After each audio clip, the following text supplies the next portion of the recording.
Institute, where we bring to you all kinds of training, aesthetic training, ranging from this is Kenzo, by the way, ranging from IPL, laser tattoo removal, laser hair removal, plaque spot plasma fibroblasting, epiblading, and also needling. So tonight I want to talk to you and discuss with you needling, and also how to combine needling with your other aesthetic modalities. So if you haven't joined me before, please click on the button that I'm going to just put in the comments box here so I can see who is commenting. It's always nice to see who that is. That's just a privacy setting.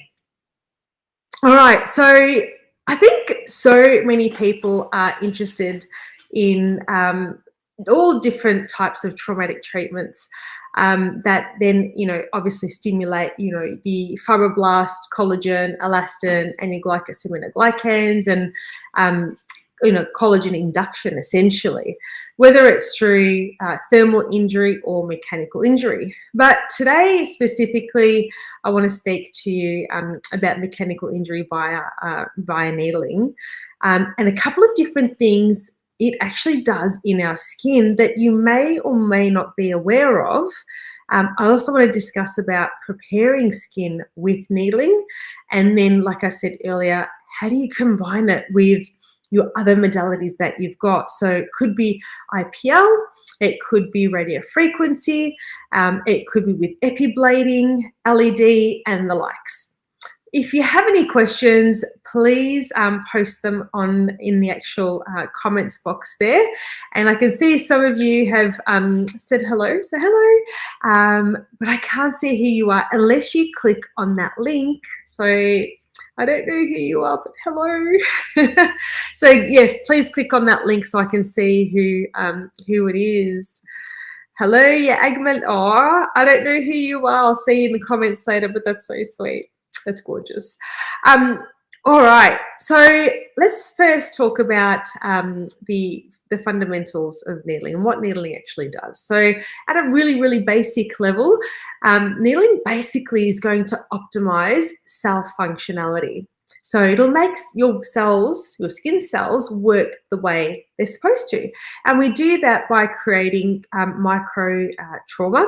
Like I said, it's non-thermal, it's a mechanical trauma, which kickstarts the inflammatory response. So the first phase of wound healing after homeostasis. So once we have inflammation kicking in, and then after that, the next phase is going to be our proliferation phase, which then will get our epidermal growth factors coming in, our collagen and elastin, and like I said, glycosaminoglycans, which is a precursor to hyaluronic acid, so it's going to help with hydrating the skin as well.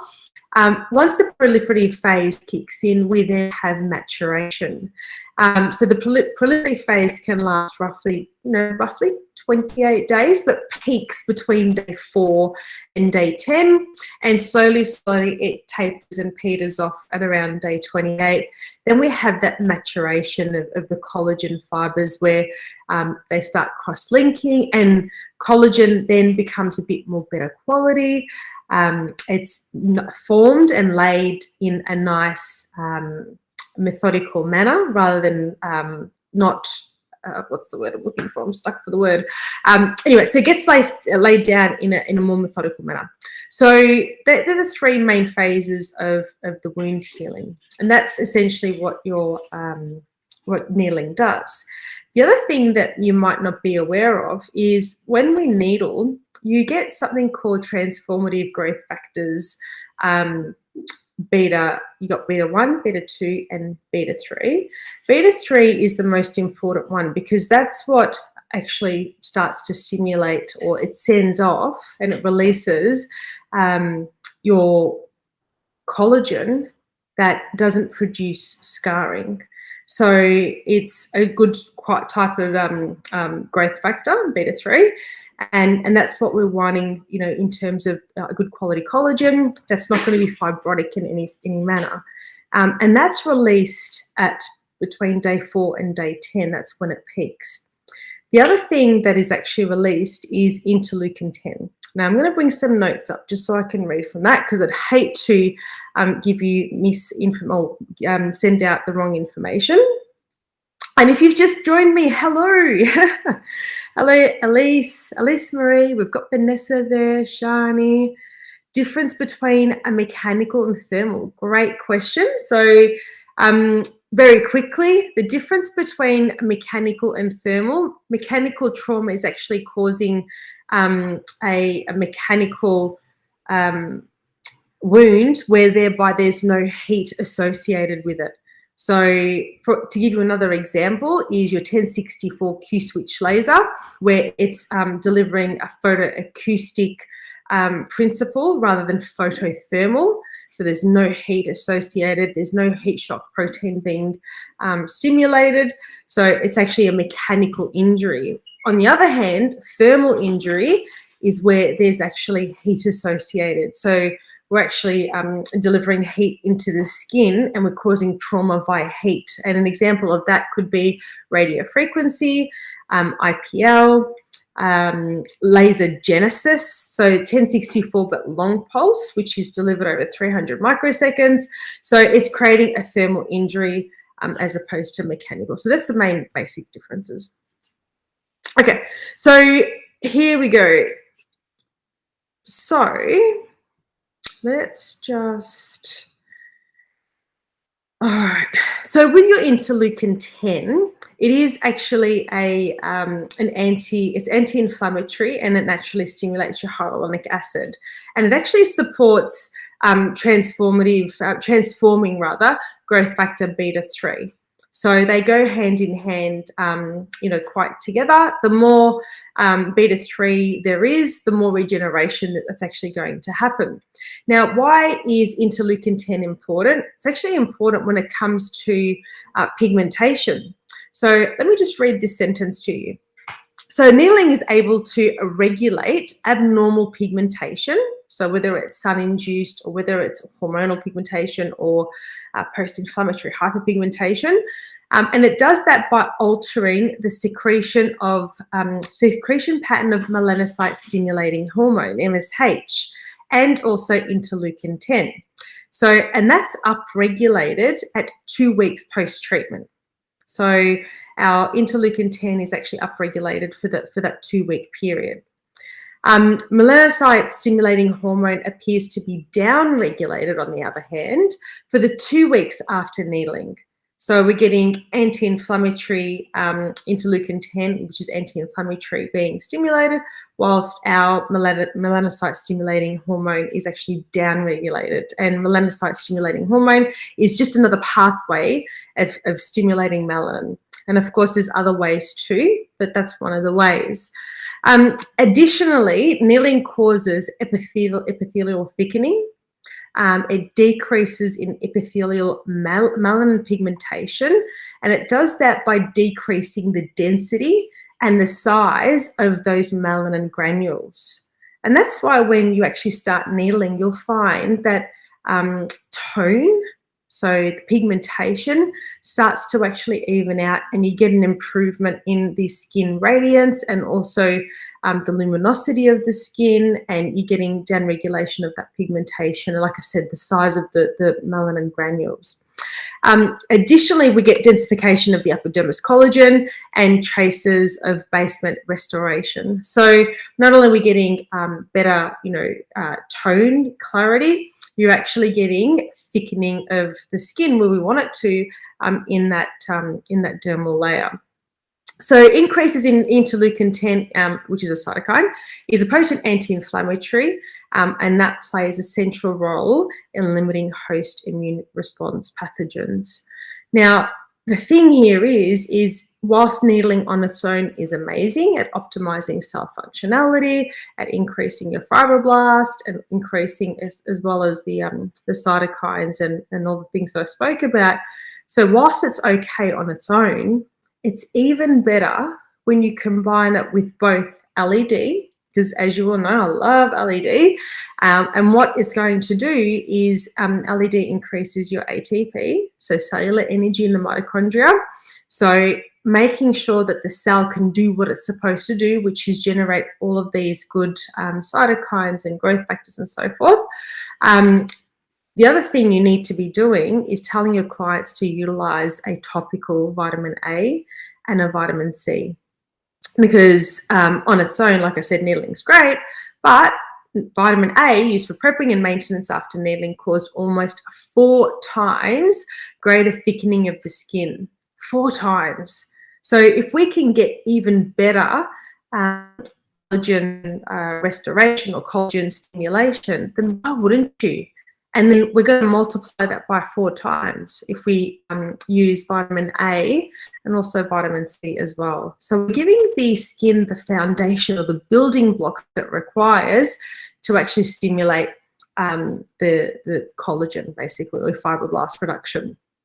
And so needling, and I want to talk about intervals because there's a really big debate as to when do we do needling. Is it 4 to 10 days, as Des Fernandez stipulates, or is it 4 to 6 weeks, as Dr. Lance Setterfield stipulates? So, you know, you make that decision, you know, do your research on both protocols, and it's entirely, I suppose, up to you. I know what my preference is. It's shorter intervals, but again, it's going to be up to your manufacturer and who, you know, you, I suppose, listen to, really. So there's something to be said about doing your own case studies and seeing what the results are like at 4 to 6 weeks and 4 to 10 days. Anyway, I'll let that rest because I know people sort of might have a different opinion. So make sure you combine your vitamin A and C as part of the protocol. Get your clients to prep their skin with LED, vitamin A, vitamin C, 2 to 4 weeks. I prefer 4 weeks beforehand. I know some clients are a little bit impatient and they want to get their needling done ASAP, but I don't think you're doing your clients any favors if you're going to needle them without prepping the skin. I think it's not the right thing to do. And I think you get results that might be mediocre or no results at all. So prepping the skin is really important. Now, the other thing is prepping skin with needling before we fibroblast or before we IPL or radiofrequency or whatever it might be, providing any other thermal treatment or trauma. By doing needling beforehand, it's a nice stepping stone, ensuring we don't get post-inflammatory hyperpigmentation because it does stimulate those interleukin 10. So why wouldn't you do it? If it's going to reduce the risk of PIH, if it's going to increase the efficacy of what you're going to do afterwards, such as IPL or RF or lasergenesis or a peel or whatever it might be, plasma fibroblasting, why wouldn't you do that?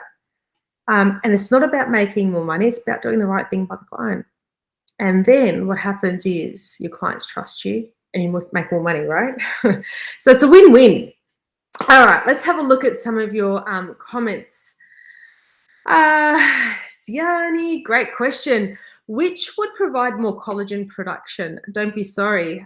These are all, you know, relative and relevant questions that I'm sure other people are thinking. Which would provide more collagen production? In my opinion, it's only my opinion only, needling would be great because it does produce all of these, it releases all these growth factors in a safe way, which is suitable for all skin types. Whereas when we're looking at IPL, even though I love IPL and I've been doing IPL for nearly 20 years, it's like one of my favorite devices, and so is RF, by the way.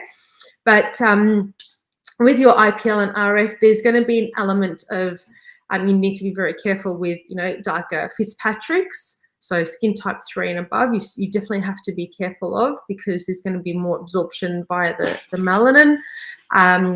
And also, you know, there might be a little bit of thermal damage in terms of, you know, the darker skin types, post-inflammatory hyperpigmentation, if it's done incorrectly. So in terms of safety, needling, and in terms of releasing all these growth factors, I again would say needling. With your other thermal trauma, you are going to get obviously your fibroblast synthesis, but there's going to be some limitation. And the other thing beside all that is you don't get all that anti-inflammatory, the interleukin 10 being released either.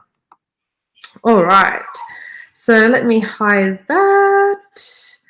Can you spell that? What am I spelling? Hi, Karen. Did you miss anything? If you missed this, you probably missed 16 minutes. I started at 9:30. If you missed anything, the recording will be available both on the Tadley Facebook page. It'll be available on the Aesthetic Device and Business Support Group, and now on YouTube. How exciting. So you can watch the recording there. Dominic, hello, hello, hello. So ideally we would needle every 2 weeks for pigment and melasma. Okay, great question. Now, if we're talking sun damage, you know, because inflammation isn't really involved, yes, you know, you could do that every 10 to 14 days. When we're dealing with inflammatory skin conditions such as melasma, rosacea, and the like, you want to keep them a little bit further apart. You don't want to go as aggressive. We don't want to create too much inflammation. And just a quick tip, there's 2 things you should be doing when we're treating melasma and rosacea. And the first tip here is to pre-cool the skin. By pre-cooling the skin, so you get a cold compress, put it on, needle, cold compress, needle, cold compress, needle. By doing that, we're getting vasoconstriction.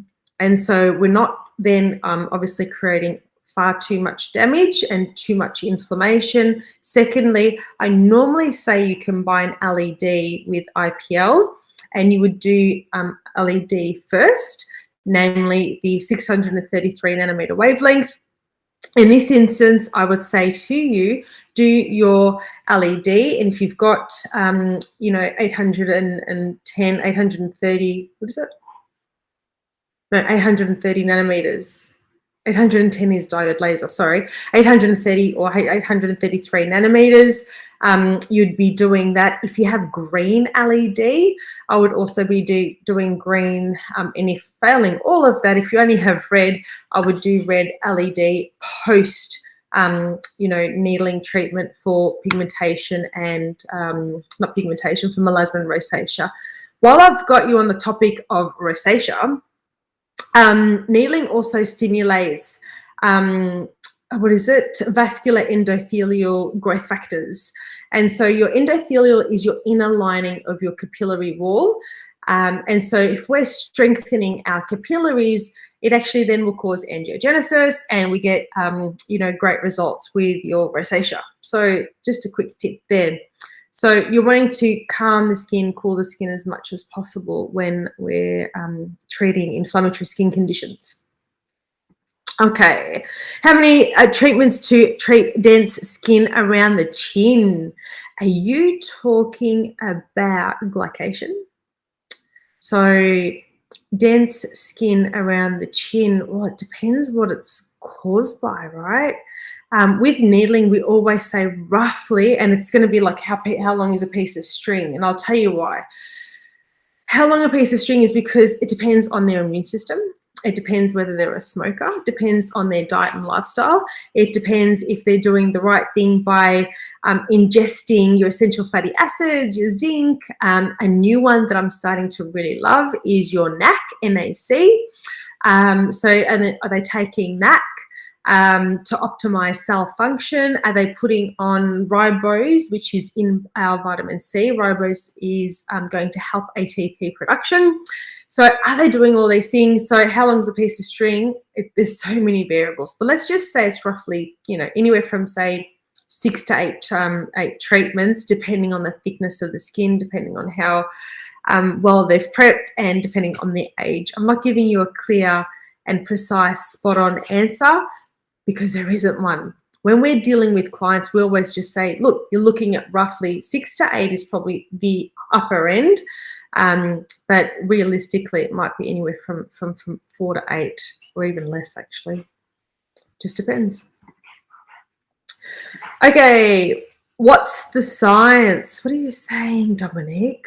What's the science say? About what? Hello, Suzanne. Suzanne Smith, how often LED, vitamin A, vitamin C before needling? Ideally 4 weeks. Ideally 4 weeks, but if you could only get in the 2, okay, you're kind of doing your clients a bit of a disservice. But if you can get in 4 weeks of LED, vitamin A, vitamin C, that'll be great. LED, if you can get them in every second day or at least 3 times a week, then that's going to increase the ATP in the mitochondria. Okay, depths, another really good question.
All right, back again. I don't know what actually happened, but anyway, using a different camera. Okay, here we go. Back again. All right, if you can see, let me know. Let's just see if we change it back again, what happens. Okay, here we go. I don't know what happened, just completely dropped out. If you can see me, just tell me that you can see me. Okay. Okay, yay! I don't know what happened, sorry. Okay, so I was answering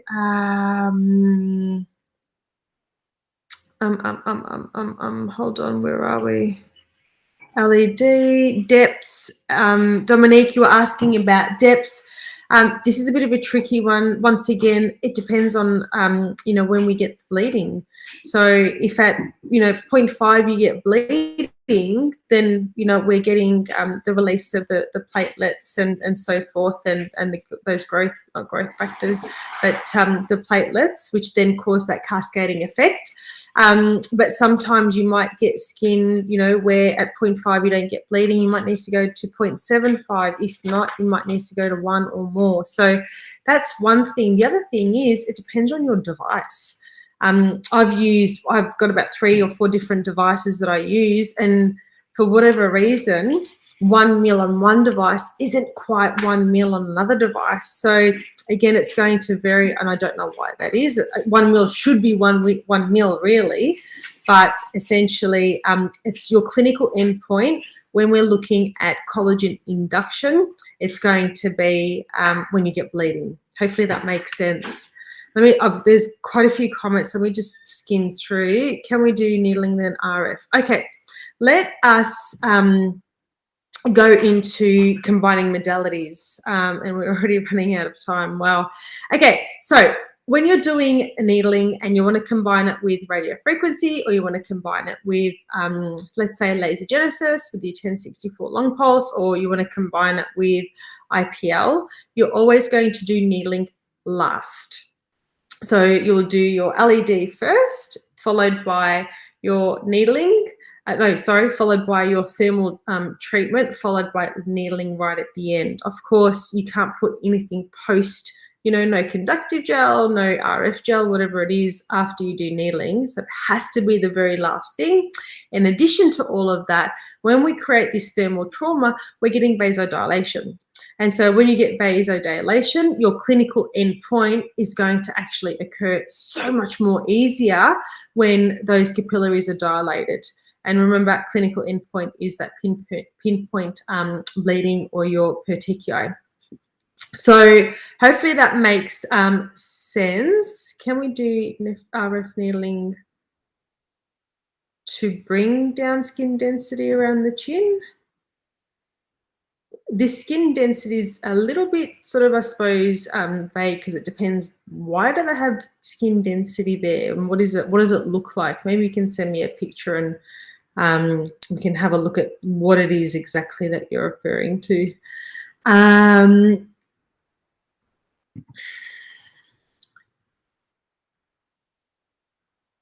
Do I rate Dermapen 4? Look, all the different dermapens that are not dermapen, dermaling pens that are out there, or needling pens, I should say, that are out there, you know, all have their advantages and disadvantages. So, you know, I've used it and I think it's a great device.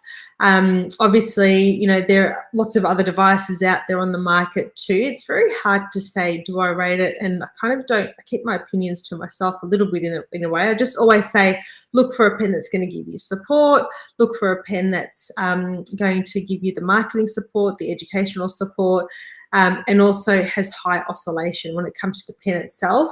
At least, you know, you're looking at 80,000 oscillations to ensure that you're getting through that treatment as quickly as possible.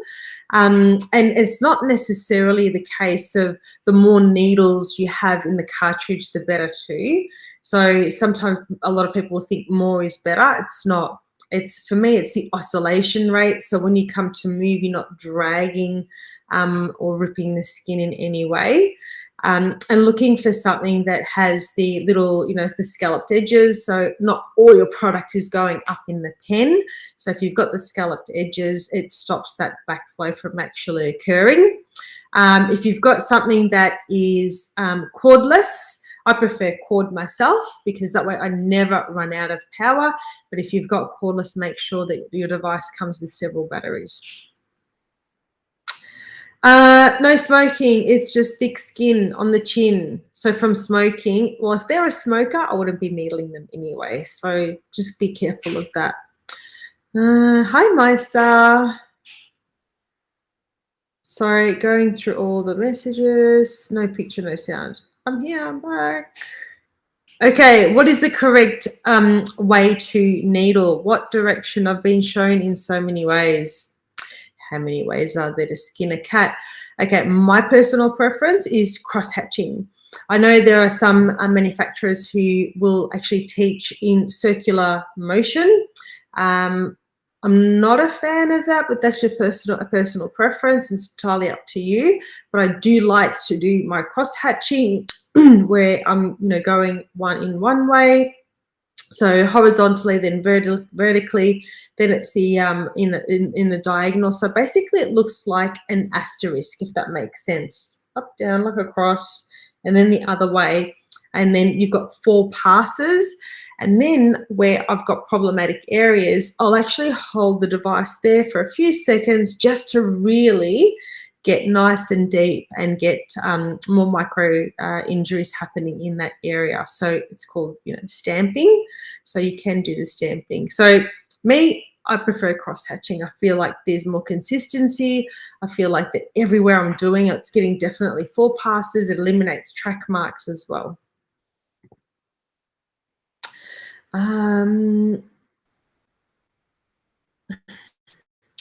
Oh, a whole heap of people are talking about depths. All right. Can you combine other devices? Hello, Elise Marie.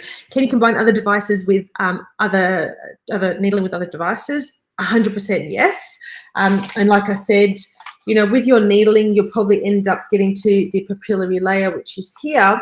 But when we're combining it, say, with radio frequency or with IPL or other devices that create or cause bulk heating of the dermis, a couple things. One, we're getting all this heating happening here, which you're going to get all this fibroblast synthesis because of the thermal trauma.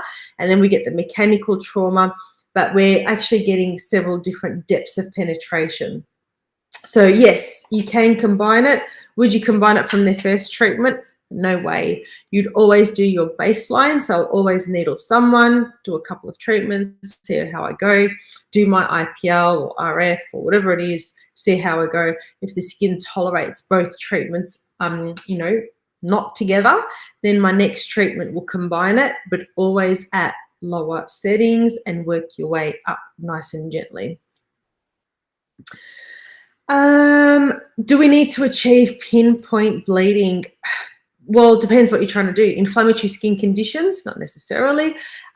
When you were doing collagen induction, definitely.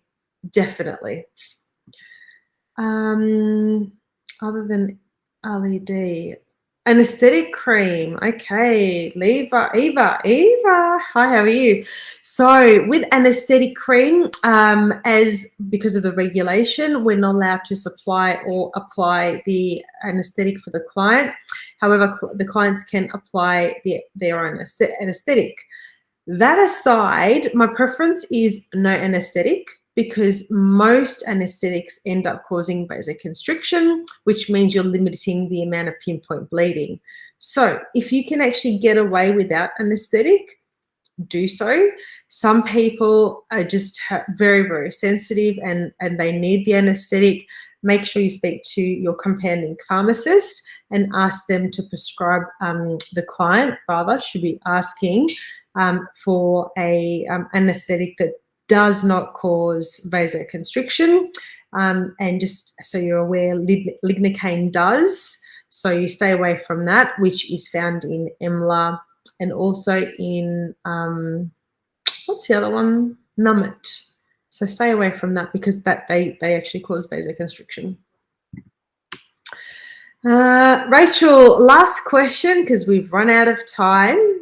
Hello, Rachel. Back to combining modalities. Do you suggest a course of treatments LED followed by RF, then needling? So if I understand the question right, back to combining modalities, you suggest a course of LED followed by RF. Are we talking about on the same trip on the same day? I think you are. So I would do, for me, a course of 3. I think anything more than that might be too much in one space of, and you're going to be doing them monthly, by the way. When you combine modalities, we don't do them 4 to 10 days or every 2 weeks like we do with collagen induction. So that's going to be monthly, and you will do a course of 3. That allows that 90 days for maturation from the first treatment to start to show up. By the time your clients come back for their 3rd treatment, you can start to see what changes are occurring in the skin. So is that what you meant? I hope so. All right. So hopefully that clears things up a little bit for you and makes a little bit of sense. That's just a really tiny snippet of the training that we provide, for our basic or advanced needling courses, which run for a full, it's 4 hours of theory, it's 4 hours of practical, but half an hour just gives you a little insight as to what we deliver during training. So hopefully that makes sense. If you have any other questions, or if you'd like me to talk about something specifically, please let me know, and I will endeavour to talk about that topic. Or if there's something that you're interested in, whatever it might be, let me know, and yeah, more than happy. All right. Okay, so this isn't training. This is just a quick snippet. It's just a little bit of what we do. So if you want to book in for some training, by all means, give Nina a call during hours, or fill in the contact form on the Dermal and Laser website, and Nina or Brittany will get back to you. All right, Leanne, thank you. I'm glad you enjoyed that. Dominique, so good to see you. You're always here on a Monday night supporting me. And Suzanne, thank you so much for your comments. All right. That's okay. I love supporting you all, and hopefully making your skin journey with your client the best one that they've ever experienced. All right. So Nina's number. She's going to kill me. Nina's number. Nina, if you're watching, oh gosh. All right. You think I'd know it off by heart, right? Because I call her that many times. Nina's number is 0476880311. Give her a call from 10 to 5 during the week, of course. All right, then. Thank you all. Blessings to you, and I hope you have a safe week. Good night. See you next Monday. Bye.